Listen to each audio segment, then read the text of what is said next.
CRO. Onda CRO. Tu radio social.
Hoy en el espacio DIRCOM vamos a hablar de algo que no hemos tratado. Bueno, lo vamos a tratar así como un poco más en general, pero vamos a especializarnos hoy en la comunicación sanitaria, en las direcciones de comunicación, pues de farmacéuticas, de laboratorios, de todo este mundo que es el sanitario, que información delicada como esta hay pocas. Hay que saber comunicarla porque un paso en falso puede traer al traste, medicamentos, incluso acciones en bolsa, un montón de informaciones. Hoy contamos en el estudio con Doris Casares, directora de comunicación de AESEG, la Asociación Española de Medicamentos Genéricos. Muy buenas. Buenos días, Laila. ¿Qué tal todo? Pues aquí estamos. Estábamos hablando antes de venir aquí, de abrir los micrófonos. Estábamos poniéndonos un poco al día porque, Doris y nos conocemos de hace ya tiempo y hablábamos precisamente, pues esto, de la comunicación sanitaria. Es uno de los ámbitos que a mí más me apasiona precisamente por cómo tienes que ser, si la comunicación en sí es delicada, la sanitaria ya tienes que tener un especial mimo con ella. Sí, yo creo que es uno de los terrenos menos explorados, ¿no? Por lo menos en los últimos años la industria farmacéutica ha comunicado, en general se caracteriza por haber comunicado poco y mal. Yo creo que este modelo está cambiando precisamente en los últimos años y se han incorporado un montón de directores de comunicación en laboratorios de la industria. Creo que esto es muy positivo y que además nos está ayudando a todos mucho a ser más transparentes, que en el fondo es una de las reglas básicas de comunicación. Y en este sentido, pues me parece que la comunicación está ganando terreno, los DIRCOM también se están posicionando mucho mejor en el ámbito sanitario y cada vez son más los DIRCOM que tienen un puesto estratégico dentro de la empresa, que pertenecen a un comité de dirección o que tienen una capacidad de decisión, digamos, alta, en contraposición a lo que era antes el antiguo jefe de prensa, que lo que hacía era tener relaciones con los medios de comunicación, llamadas, vosotros conocéis perfectamente la diferencia en lo que es un director de comunicación a un jefe de prensa. Exacto. Y yo creo que esto cada vez está más diferenciado y que es muy positivo para toda la industria. Uh-huh. Y en el tema de la industria farmacéutica, como bien has dicho al principio, es un poco, es un sector que no ha sabido comunicar o no era interesado comunicar. Ahora, como dices, se está incorporando la figura del director de comunicación desde hace unos 10 años, 15 años, que estén incorporándose como figura del Consejo de Administración, los famosos CRO, los Chief Reputation Officer, cada vez, van poco a poco, y sin embargo vemos que todavía se tiene una imagen de la industria farmacéutica en general, ya sean medicamentos innovadores o medicamentos genéricos, se tiene una imagen bastante mala. O sea, es como que no funcionan. Bueno, yo creo que esto está cambiando y lo estamos viendo en el día a día, ¿no? Estamos viendo que cada vez hay más intención de comunicar y de comunicar bien. Y ya os digo que para mí esto es muy positivo y lo valoramos mucho. Nosotros desde la patronal lo percibimos que cada vez se incorporan más figuras como director de comunicación a los laboratorios, ¿no? Tenemos 32 laboratorios asociados en la patronal de genéricos y es cierto que forman un equipo bueno. Nosotros, de hecho, tenemos un grupo de comunicación que funciona muy bien porque es donde se comparten las ideas. Y aquí es un tema de win-win, ¿no? Aquí no es gana uno, gana otro, sino que entre todos hacemos una comunicación, y me parece que es importante el estar todos alineados, ¿no? Con unos mensajes coherentes y de cara a la sociedad, porque como bien dices tú, Laila, es cierto que es un terreno delicado, no podemos comunicar cualquier cosa, y esto es así, y está muy regulado en comparación con otros sectores, que a lo mejor el gran consumo pues es más fácil y tienes más oportunidades y más mensajes. Pues en Pharma tienes que tener los mensajes muy medidos y saber comunicar. Y en esta relación que comentas, Doris, de win-win, a lo mejor tú que llevas más tiempo como directora de comunicación, ¿cuáles son las principales dudas que se plantean cuando llegan a esos cargos nuevos directores de comunicación y te dicen, ¿y por dónde se empieza? ¿Cómo se hace esto? Con una información que puede ser un tanto, bueno, complicada de manejar. ¿Cuáles son los retos que se plantean en esos primeros momentos cuando un director de comunicación aterriza en un puesto de esas características? Yo te comento mi caso particular, que es que no venía del sector. Hace 6 años empecé a trabajar en la patronal de genéricos, y yo me tiré 6 meses enteros leyendo toda la prensa sanitaria y conociendo el sector. Es un sector muy complicado.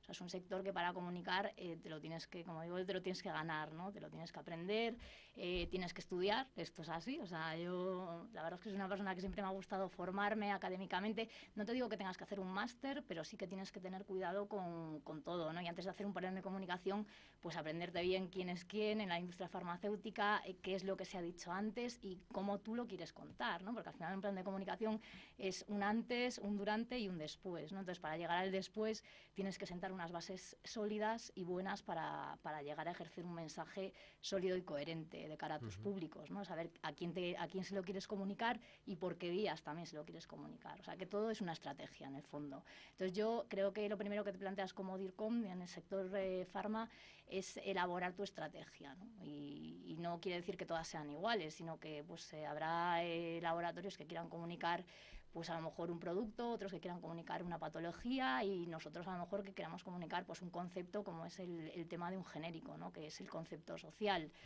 porque el genérico pues tiene unas ventajas determinadas y porque tiene la misma calidad, seguridad y eficacia que un medicamento original. Bueno, pues tú tienes que plantearte los mensajes, tienes que saber cuáles son tus canales más apropiados. Ahora lo hablaremos, me imagino, más adelante, pero en nuestro caso fue la comunicación tradicional vía pues sector sanitario, prensa especializada, prensa económica, vía radio a lo mejor, o vía redes sociales. Bueno, entonces hay que estudiar. Además es un sector, el sanitario, que no puedes quedarte atrás, porque pues lo que dices tú, está muy regulado y están cambiando constantemente, sobre todo cuando hay cambios de gobierno. Está cambiando actualmente las políticas sanitarias que afectan directamente al farma. Yo creo que es un sector en el que se innova mucho, pero esta innovación hay que traducirla también a la comunicación.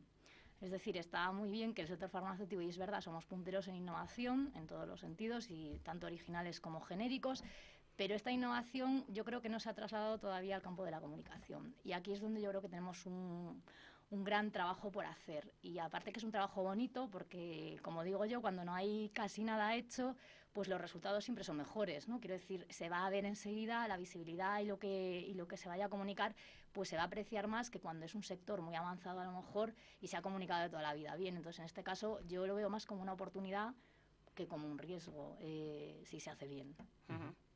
Y estamos hablando todo el tiempo de comunicación externa, de branding, de reputación. La comunicación interna, ¿cómo se lleva a cabo? Es más fácil, puesto que ya tienes a los trabajadores que están ahí implicados, que están dentro de la farma trabajando. ¿Es más fácil comunicar o es distinto por completo? O sea, yo no diría que es más fácil ni más difícil, diría que es equivalente. O sea, tan importante es que la casa esté ordenada por dentro como que esté ordenada por fuera. Entonces, la mujer del César.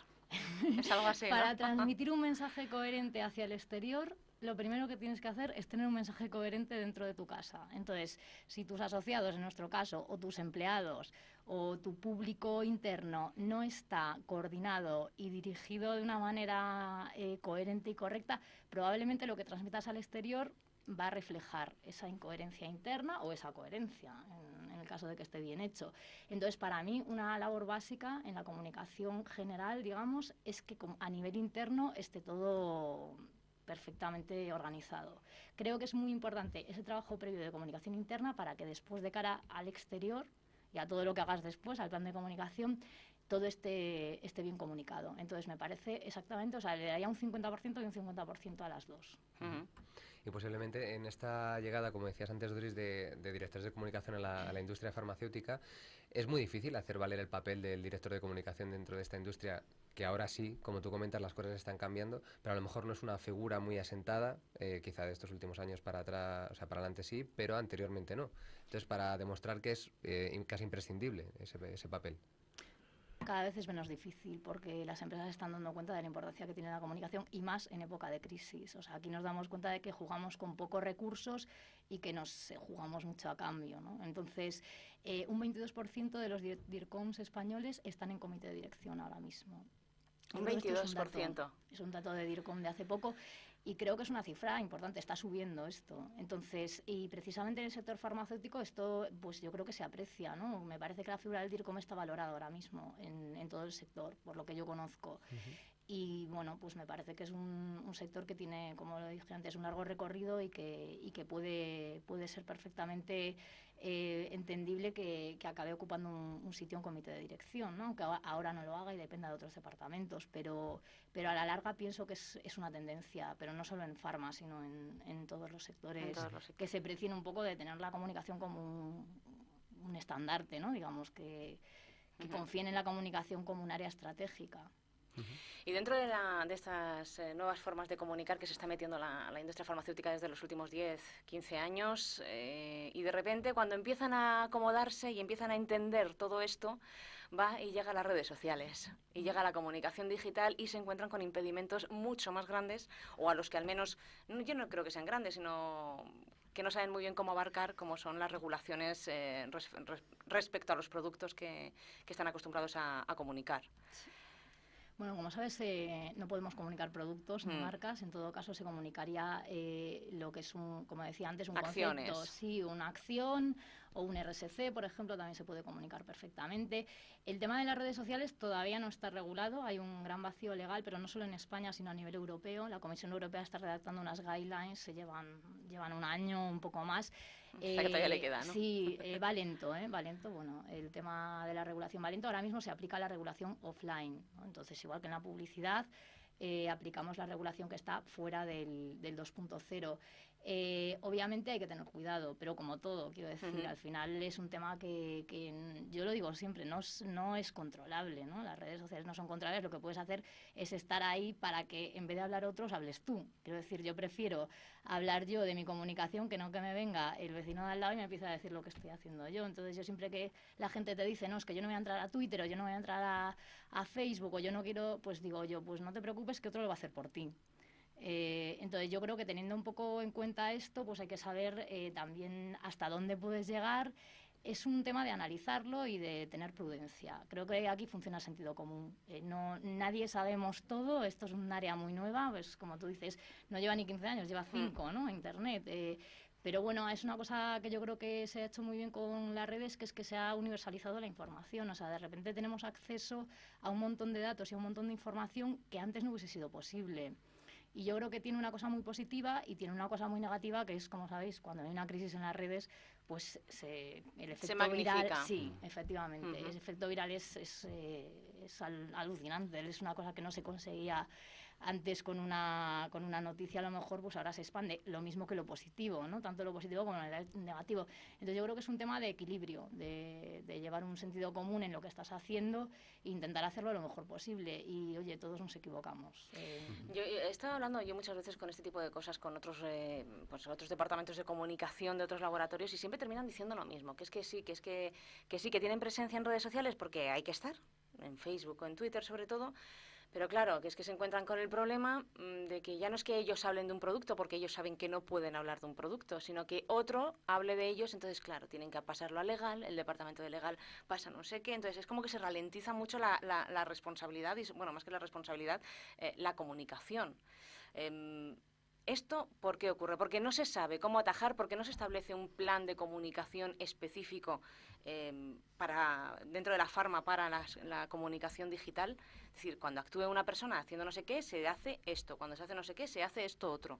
O sea, un plan digital. Aunque no se necesite para el resto de industrias, pero para el farma al menos sí. Bueno, yo siempre que la gente pregunta por qué Pharma no está en el sector, aparte del tema regulatorio, que es muy importante, como sabéis, yo creo que es un sector que se diferencia del resto precisamente por esto, ¿no? Entonces esto hay que tenerlo en cuenta y está ahí, o sea, esto es una cosa que está ahí y hay que saberlo. Pero hablo del tema de 3 miedos. Aquí hay 3 grandes miedos por los que la gente no entra. Uno es el miedo al cambio, porque todos estábamos muy cómodos en nuestra zona de confort hasta que llegó esto. Y esto resulta que ha revolucionado a los medios de comunicación. Pero es que estamos hablando de que Twitter está intentando hacer un acuerdo en Estados Unidos con los grandes grupos editoriales como el New York Times para cambiar la forma de trabajar, porque es que los periodistas han cambiado su forma de trabajar. O sea, ¿quién ahora no tiene un canal de Twitter de los medios? O sea, Europa Press resulta que estaba en una rueda de prensa y se adelantaba un tuitero antes de que Europa Press diese el titular. Entonces, momento de reflexión, ¿no? Esto ha cambiado. Yo creo que es un cambio es un cambio social, más que un cambio tecnológico, por mucho que hablemos de nuevas tecnologías. Creo que hemos cambiado nuestra forma de, los impactos que nos llegan al día, que si WhatsApp, Facebook, Twitter, no sé qué, claro, al final no das abasto. Entonces, hay un primer miedo al cambio. Un segundo miedo al desconocimiento. Pues porque sí, porque hasta ahora se ha trabajado de una forma y esto es que se llega a comparar con la revolución industrial, o sea, con la imprenta. Han llegado a hablar de Gutenberg con la aparición de Internet, como una segunda revolución en la forma de trabajar. Esto es otro tema. Y hay un tercer miedo al fracaso, clarísimo. Es decir, ¿y si nos equivocamos? ¿Y si tengo una crisis? Pero eso es lo mismo que ocurría antes de cuando eran opacos y decidieron comunicar y ser más transparentes, ¿no? Yo creo que aquí hay una evolución, por mucho que digan revolución, yo creo que lo que se comunicaba antes de una manera, ahora se comunica de otra, pero en el fondo el mensaje sigue siendo el mismo. Entonces, si lo hacías bien, probablemente en las redes lo seguirás haciendo bien. Si tenías ahí una estrategia o un plan que hacía aguas por algún lado, pues seguramente se va a trasladar a Internet, ¿no? Al final es un reflejo, ya sabéis que Twitter, y yo siempre lo digo, al final es como... pues como si estás en un bar, ¿no? Oyes los comentarios de la gente, lo que pasa es que en vez de oírlos en el bar de enfrente, los estás oyendo en la red. Pero esto es así. Y vosotros en genérico, porque en genérico es vuestra arroba, Sí. ¿cómo lleváis a cabo la comunicación? ¿Tenéis a alguien específico que esté tuiteando, que esté, o sea, que es un community? Bueno, eso me lo cuento. Yo empecé tuiteando yo todo porque y llegó un momento que dijiste, y ahora dices, no tengo más vida. Más que nada porque no tenía recursos, pero es que como la revista, ¿no? Empezamos una revista donde yo la escribía de arriba abajo. Yo tenía una revista corporativa donde, como yo no tenía presupuesto, hasta que yo demostré que eso funcionaba, yo la escribí. Bueno, soy periodista también, me encanta escribir, es cierto, y la revista para mí era una cosa chulísima. Lo que pasa es que hubo un momento que ya, si haces la revista, no puedes estar con el canal de Twitter, no puedes estar yendo a dar una conferencia, no puedes estar yendo a un foro. Entonces, pues hubo que externalizarla y con Twitter pasó lo mismo. Pues nosotros tenemos 2 canales de Twitter ahora mismo, uno es más corporativo, dirigido más al sector, y esto insisto otra vez en el tema de los públicos, no es lo mismo dirigirte a mainstream como Facebook, por ejemplo, que te diriges al ciudadano, que dirigirte a la industria, que nosotros, por ejemplo, en este caso lo hacemos a través de los canales de Twitter. Entonces tendremos un canal que es AESEG-genéricos, AESEG-genéricos en Twitter, que se dirige sobre todo al tema corporativo. Y desde ahí tuiteamos noticias del sector, pues tanto dirigidas a la administración como a los profesionales y demás. Y después tenemos @en-genérico, que es nuestro canal del blog. Entonces, la pieza un poco de comunicación, digamos que es el blog, es una pieza central, es un blog que empezó en el año 2012 y bueno, lleva 1 año y pico de vida y la verdad es que funciona muy bien. No tenemos miles y miles de visitas, pero llegamos a la gente que queremos llegar. ¿Y esta apuesta del blog es una apuesta personal tuya? Sí. Me gusta escribir, quiero dejarlo claro. Sí, es una apuesta personal mía. Me pareció que era un canal bueno para llegar a un público al que no habíamos llegado nunca, que era el paciente, básicamente. El genérico pues llevaba un mensaje muy social, pero no acababa de llegar a quien tenía que llegar.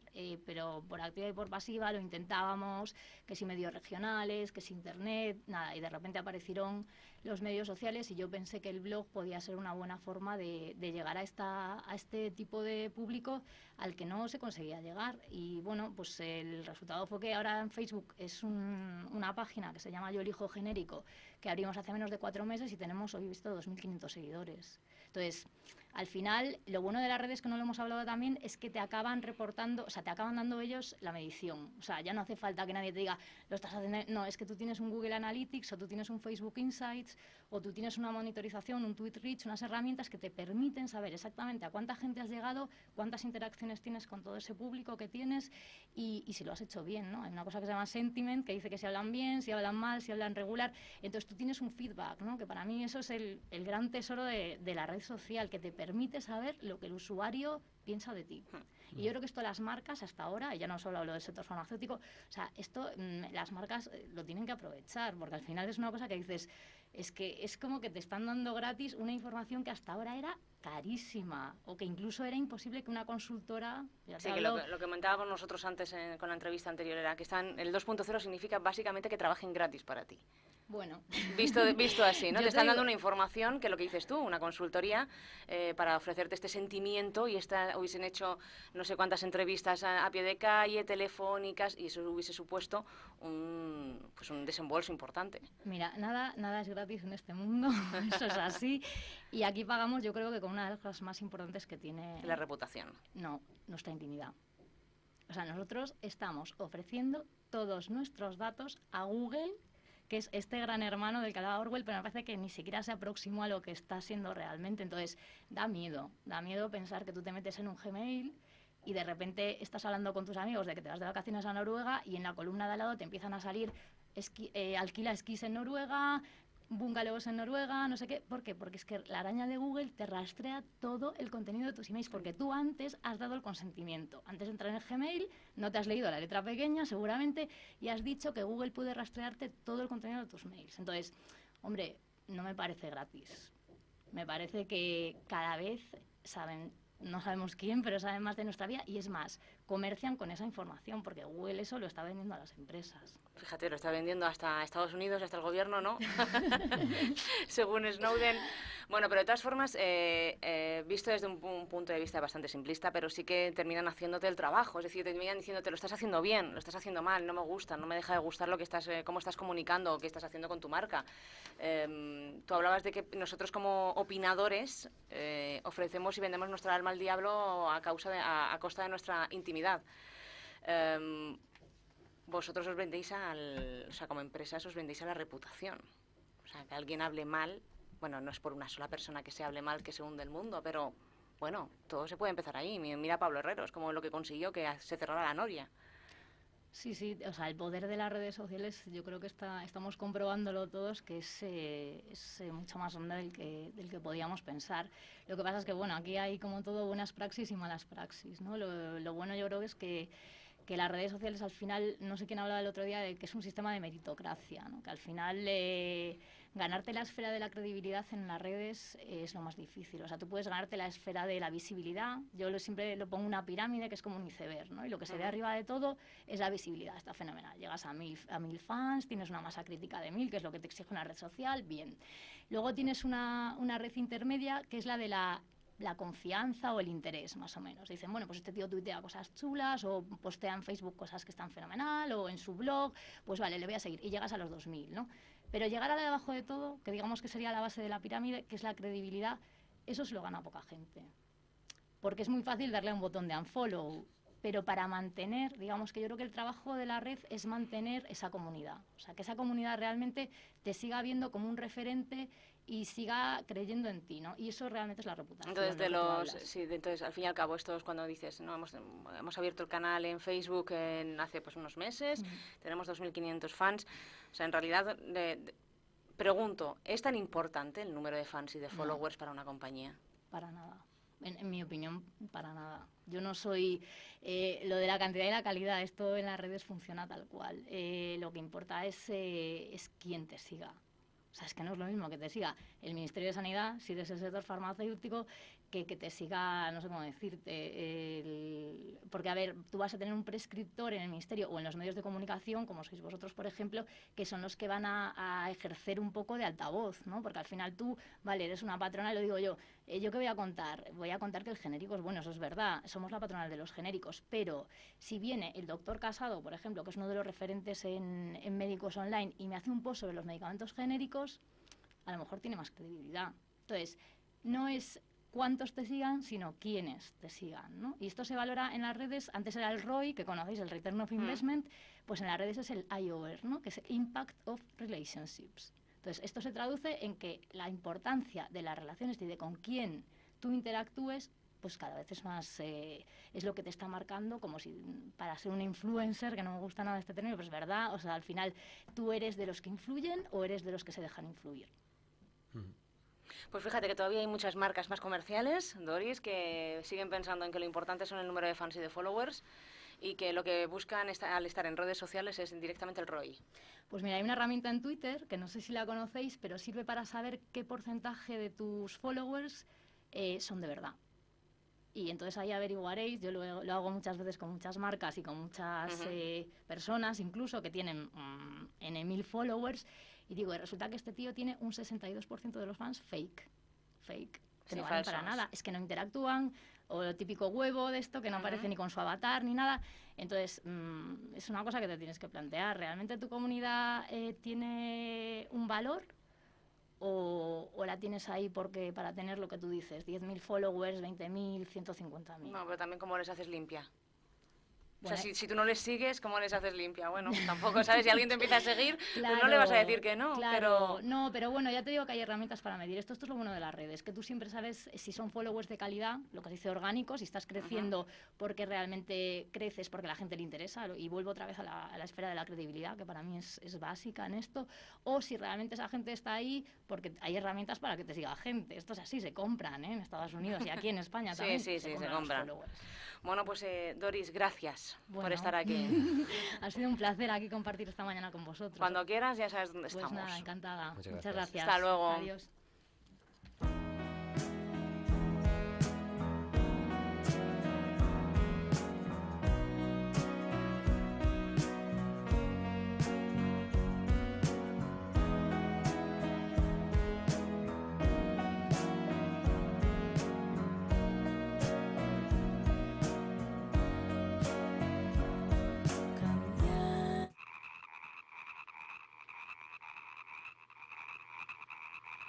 CRO. Onda CRO, tu radio social media.